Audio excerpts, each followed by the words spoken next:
Hello hi, అందరూ బాగున్నారా? ఈరోజు పానీపూరి చేశాను. చూసారా ఎంతో ఈజీగా ఇంట్లో ఎంతో టేస్టీగా ఈజీగా చేసేసుకున్నాం పానీపూరి. అది ఇప్పుడు తినడానికి రెడీ అయిపోయాము. నేను ఎలా చేసుకోవాలో చూపిస్తాను.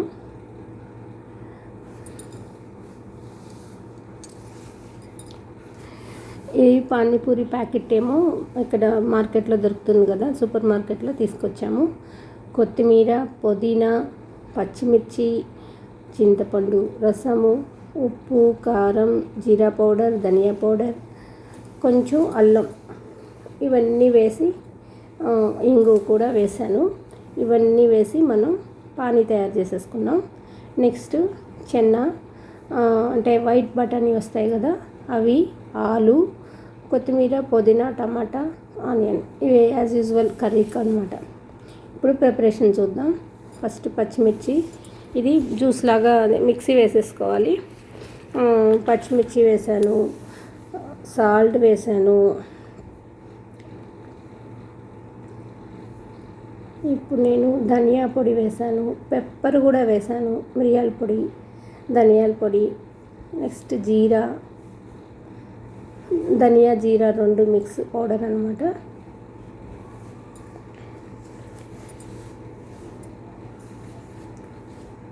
చాట్ మసాలా, ఇది మనకు మ్యాంగో, ఇది ఆమ్చూర్ పౌడర్ వస్తుంది కదా, అదన్నమాట, కొంచెం అది. ఇప్పుడు పుదీనా, కొత్తిమీర దండిగా ఎంత క్వాంటిటీ కావాలో మనకు దాన్ని బట్టి ఫ్రెష్ పుదీనా, కొత్తిమీర బాగా వాష్ చేసుకొని ఆరబెట్టుకొని అది మనం వేసేసి మిక్సీ చేసేసుకుంటున్నాం. ఇప్పుడు కొత్తిమీర వేస్తున్నాను. కొత్తిమీర కాడలతో సహా వేసేస్తే మంచి టేస్ట్ ఉంటుంది. అందుకని చూసారా పెద్దగా ఉంది కదా కొత్తిమీర, దాన్ని ఇలా తుంచేసి వేసేసి మిక్సీ వేసేసాను. ఎందుకంటే ఫ్రెష్గా ఉంటుంది, మనకు కొత్తిమీర కాడల్లోనే మంచి టేస్ట్ ఉంటుంది కదా. వేస్ట్ చేయకుండా మొత్తం కొంచెం బెల్లం ముక్క వేసాను, అది టేస్ట్కి, ఎవరి టేస్ట్ కొద్ది వాళ్ళు వేసుకోవచ్చు. కొంచెం చింతపండు జ్యూస్ కొంచెం వేసాను, అది కొంచెం ఉప్పు తక్కువైందని ఉప్పు వేసాను. ఇప్పుడు మనం మిక్సీ పట్టేసుకుందాం. చూసారా మిక్సీ పట్టేసాను, పేస్ట్ అయిపోయింది కదా. ఇది పేస్ట్ అంతా మనం ఒక గిన్నెలోకి తీసేస్తాం. ఒక గిన్నెలోకి కానీ కుండలోకి కానీ తీసేసుకొని చల్లని వాటర్లో మిక్స్ చేసేసుకోవాలన్నమాట. మనం ఇంత క్వాంటిటీ అంటే 2 లీటర్లు ఎంత అనుకున్నామో అంత క్వాంటిటీకి ఉప్పు, కారం అన్నీ వేసేసుకున్నాం కదా. ఇప్పుడు ఆ వాటర్లో మిక్స్ చేసేసుకుంటున్నాం. చూసారా గ్రీనీ వాటర్ అయిపోయి పానీ రెడీ అయిపోయింది. ఎంత గ్రీనిష్గా ఉందో చూసారా. మనం ఇంట్లో చేసుకుంటే ఇదే కొంచెం నిల్వ ఉంటే వేరే కలర్ మారిపోతుంది. ఇప్పుడు దీంట్లో నేను చింతపండు గుజ్జు కొంచెం యాడ్ చేశాను.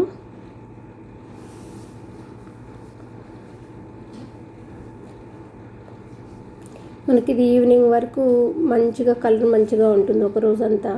నెక్స్ట్ డేకి కలర్ మారిపోతుంది అనమాట. అంటే మనం బయట తినేది వాళ్ళు ఎప్పుడో చేసిన వాటర్ 4 అవర్స్ 5 అవర్స్ తర్వాత మనం తింటాం అనమాట. అందుకని కలర్ చేంజ్ అయిపోతుంది. కొంచెం ఉప్పు తక్కువైంది, ఉప్పు కలిపాను. ఇది రా మ్యాంగో పొడి అని చెప్పాను కదా పౌడరు, అది కొంచెం వేసాను. ఆమ్చూర్ పౌడర్ అది కొంచెం వేసాను. పులుపుకి మనం ఎంత చింతపండు వేసుకున్నా కొంచెం మామిడికాయ పులుపు కూడా ఉంటే బాగుంటుంది కదా, మంచి టేస్ట్ ఉంటుంది. అందుకు పానీ రెడీ అయిపోయింది. మనం పానీ పక్కన పెట్టేసుకుందాం.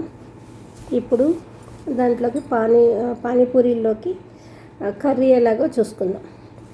అంటే పూరీలో మనం స్టఫ్ చేసుకొని తింటాం కదా, ఆ కర్రీ ఎలా చేసుకోవాలి. మంచిగా మెత్తగా ఉడికిన ఆలు,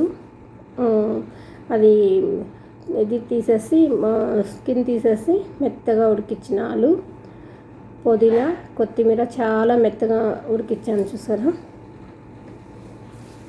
పక్కనే సన్నగా తరిగి పెట్టుకున్న పుదీనా, కొత్తిమీర, ఇవంతా మంచిగా మనం మిక్స్ చేసుకోవాలి. ఆలు స్మాషర్తో అన్న చేయొచ్చు. నేను చెయ్యి ఆల్రెడీ మనకు పానీపూరి అంటే చెయ్యి పెడితేనే టేస్ట్ ఉంటుంది, అందుకని చెయ్యి యూస్ చేసేసాను. మంచిగా మనం బండి దగ్గర ఎవరో చేపెట్టి వాళ్ళు వేస్తూ ఉంటే తిని హాయిగా ఎంజాయ్ చేస్తాం. ఇప్పుడు మన ఇంట్లో మమ్మీ చేస్తుంది కాబట్టి ఓకే.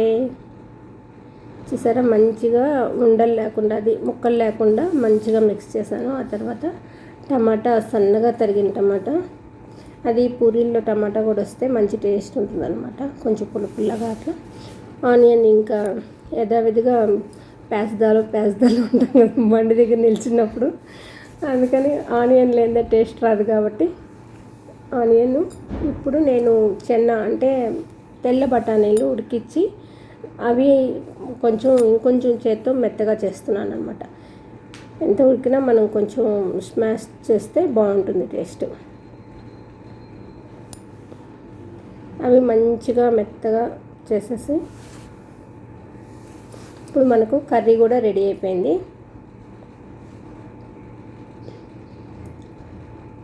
దీంట్లో కొంచెం సాల్ట్ వేసుకుంటే సరిపోతుంది, ఎందుకంటే ఆల్రెడీ మనం పానీలో మంచిగా అన్నీ వేసేసుకున్నాం కాబట్టి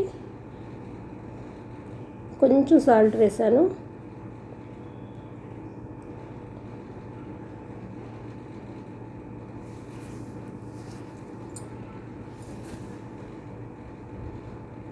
ఇప్పుడు ఆల్రెడీ ఆనియన్, టమాటా, పుదీనా, కొత్తిమీర, ఆలు తగలగానే మనకు మంచి పానీపూరి బండి వాసన వచ్చేస్తుంది.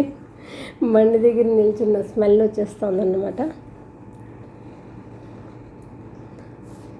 పిల్లలు 6కి లేచి వచ్చేటప్పటికి రెడీ అయిపోతుంది ఇక్కడ స్నాక్, ఈవినింగ్ స్నాక్. కొంచెం నేను పానీ పోసాను, మనం తయారు చేసుకున్న పానీ.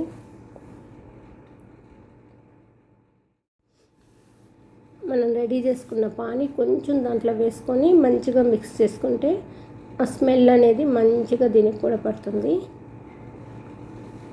చూసారా మెత్తగా చేస్తాను, గుజ్జుగా. ఇప్పుడు మనం దీన్ని పూరీల్లో స్టఫ్ చేసి పెట్టుకొని తినడమే. రెడీ అయిపోయింది, పానీపూరి కర్రీ రెడీ అయిపోయింది. ఇప్పుడు మేము ఇక్కడ సూపర్ మార్కెట్లో దొరుకుతుందన్నమాట పానీపూరి ప్యాకెట్, అది తీసుకొచ్చాను. కొంచెం పులుపు కోసం ఇది ఆమ్చూర్ పౌడర్ వేసాను అన్నమాట, బాగా మిక్స్ చేసేస్తాను. అంటే పానీపూరి అంటేనే పులుపు, ఉప్పు, కారం ఇవే కదా తగులుతూ ఉండాలి, అందుకని. ఇప్పుడు ఆ ప్యాకెట్స్ 2-3 తీసుకొచ్చామన్నమాట. మా ఇంట్లో పానీపూరి చాలా ఇష్టంగా తినేస్తారు మా పిల్లలు, 3 పూట్ల పెట్టినా కూడా. ఇంకా లంచ్, డిన్నర్, స్నాక్ అన్నీ ఇవే అనమాట, బ్రేక్ఫాస్ట్ అన్నీ ఇచ్చినా తినేస్తారనమాట. అందుకని ఇంకా ప్యాకెట్స్ తెప్పించాను కాబట్టి కొంచెం ఈజీ అయింది, మనం ఇంట్లో కూడా చేసుకోవచ్చు. ఇంకోసారి మనం ఇంట్లో తయారు చేయడానికి చూద్దాం అనమాట. ఇప్పుడు పానీ వేసేసుకొని ఒక కప్పులో కర్రీ వేసుకొని స్టైలిష్గా మన ఇంట్లో మనం చేసుకున్న పానీపూరి తినేద్దాం. ఇంకా ఫస్ట్ ఫ్యాన్ నేనే పానీపూరికి, ఇంకా నేనే బిగిన్ చేశాను. ఫస్ట్ టేస్ట్ చేసేద్దామని కర్రీ వేసుకున్నాను. దాంట్లో మనదంతా దాంట్లో ముంచి తినేయడమే, కాకపోతే ఇంకా కొంచెం షోక్గా తినేటట్లు. టేస్ట్ అదిరిపోయింది. మీరందరూ కూడా ట్రై చేయండి, చాలా మంచిది పానీపూరి. ఎందుకంటే మనకు పుదీనా, కొత్తిమీర అన్నీ గ్రీనీ అవన్నీ వేసుకుంటాము. నెక్స్ట్ ఇక్కడ చెన్న, ఆలు, కాకపోతే పూరీలు మనం ఇంట్లో చేసుకున్నామంటే ఇంకా హెల్దీ అనమాట. పిల్లలకి ప్లేట్లో ఇచ్చేసాను, మిగిలినది ఆ డిష్లో నేను వేసుకొని నేను కూడా తినేస్తున్నాను. ఈ పానీపూరి రెసిపీ మీకు అందరికీ నచ్చినట్లయితే లైక్ చేయండి, షేర్ చేయండి, సబ్స్క్రైబ్ చేయండి. Thank you, bye.